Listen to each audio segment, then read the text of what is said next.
কত কত কত হলো? কত হলো? ৬,৮০০।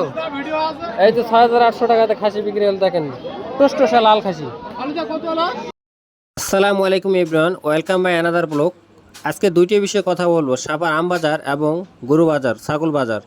আপনারা দেখতে পাচ্ছেন এই মুহূর্তে আমি সাপার 0 পয়েন্টে আছি। ঠিক এই জায়গা থেকে আমরা বাজারে যাব। তার আগে আমরা এখানকার আম বিক্রেতা এবং আমের যে কার্যকলাপ সব কিছু আমরা দেখব।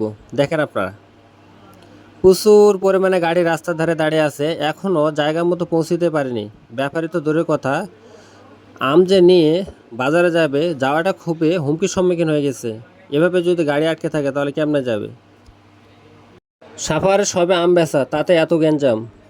প্রচুর পরিমাণে আম আষাঢ় মাসের 15 থেকে 20 তারিখের মধ্যে যখন আসে, তখন এই রাস্তার দুই পাশে এত পরিমাণে গ্যাঞ্জাম থাকে যে বলার কথা না। আপনারা দেখতে পাচ্ছেন যে এখনও যে গ্যাঞ্জামটা, তখন রাস্তার এই পার থেকে এই পার হওয়ার জন্য সময় গুনতে হয় 10 থেকে 15 মিনিট এবং এক জায়গায় দাঁড়িয়ে থাকতে হয় 2 থেকে 3 ঘন্টা। মাঝে মাঝে একটু ফাঁকা, মাঝে মাঝে আবার গ্যাঞ্জাম, এভাবেই চলতে থাকবে। আপনারা দেখেন খুবই ভয়াবহ অবস্থা। একটু পরে আরও গ্যাঞ্জাম। আমাদের নওগাঁ সাপারে সবথেকে, বাংলাদেশের সবথেকে বেশি আম উৎপাদন হয়। কয়েক হাজার মেট্রিক টন এখান থেকে আম উৎপাদন করে দেশে এবং বিদেশে রপ্তানি করা হয়। আর আমরা মূলত যাচ্ছি এই আম বাজার দিয়ে ছাগল বাজারে। আর সেখানে গিয়ে আমরা পুরো দৃশ্যটা আপনাদের দেখাবো যে ওখানকার অবস্থাটা কি। আপনারা দেখেন কি পরিমাণে গাড়ি যাচ্ছে, চার্জার, মিশু, মোটর সাইকেল। একটু এদিক ওদিক হলে অ্যাক্সিডেন্ট হওয়া একেবারে যেন হাতের লাগালে। দর্শক দেখেন আপনারা, সাপারের রাস্তাটি এই আমের পুরো সিজনটা ঠিক এভাবেই থাকে। এত গ্যাঞ্জাম থাকার পরও কোনো অ্যাক্সিডেন্ট বা কোনো কিছু না হওয়াতে আমরা খুবই খুশি, আনন্দিত এবং খুবই সতর্কভাবে এখানে গাড়ি চালা হয়। এই যে গাড়িগুলো দেখতেছেন সবগুলোই আম নিয়ে আসছে, আবার কেউ আম নিয়ে গেছে। দেখেন দর্শক, আমরা একেবারে কাছাকাছি চলে আসছি, গরু বাজার কাছাকাছি। এই যে এখানে কিছু ছাগল আছে।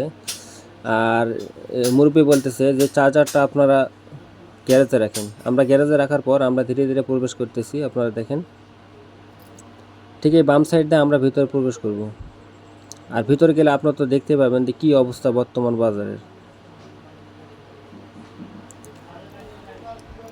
মূলত নওগাঁ জেলার মধ্যে এই সাপার আমের বাজার এবং ছাগল বাজার, এই দুইটি হচ্ছে অনেক গুরুত্বপূর্ণ।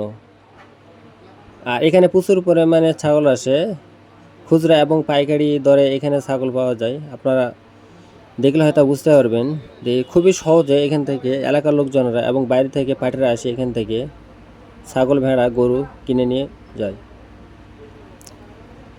আপনারা তো আমের বাজার দেখলেন, এখন ছাগলের বাজার দেখেন। এখানে এত পরিমাণে গ্যাঞ্জাম যে চলাফেরা খুবই সমস্যা। দেখেন শুধু মানুষে দেখা যাচ্ছে,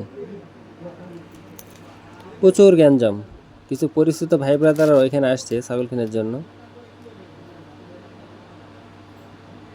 দেখতে পাচ্ছেন কত গ্যাঞ্জাম এখানে। আর এই ভিডিওতে সব কিছু দেখাবো যে এখানকার বাজারের নিয়মকানুন এবং সব কিছু।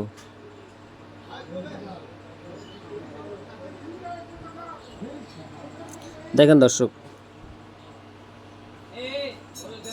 কেউ আইসক্রিম বিক্রি করতেছে, কেউ ছাগল বিক্রি করতেছে, আবার কেউ চুরি করার জন্য ঘুরতেছে। এখানে বিভিন্ন শ্রেণী পেশার লোকজন এই বাজারে আসে, তবে সাবধানতার সাথে এখানে চলাফেরা করতে হবে। শুধু এইখানে না, প্রত্যেকটা জায়গাতেই। আপনারা দেখলে তো বুঝতে পারতেছেন। এই বাজারে আসার পর আমরা এতটা বিপদে পড়ে গেছি, প্রচুর পরিমাণে বৃষ্টি আসছে, তার জন্য অনেকে ছাগল নিয়ে এদিক ওদিক করে চলে যাচ্ছে। আপনারা দেখেন, ভিডিও করবো তো দূরের কথা, এখানে থাকাটা খুবই হুমকির সম্মুখীন হয়ে গেছে। আপনারা দেখেন কেউ কেউ এখানে দাঁড়িয়ে আছে, আবার কেউ কেউ চলে গেছে। খুবই অসাধারণ অবস্থা। আর দেখতে অনেক ভালো লাগতেছে, খুব মজাও লাগতেছে, আবার কষ্ট হচ্ছে, করার কিছু নাই। যদিও আমার খুবই ভালো লাগতেছে, তবে এই ছাগলগুলো যে ভেসতেছে খুব সমস্যা হয়ে যাচ্ছে।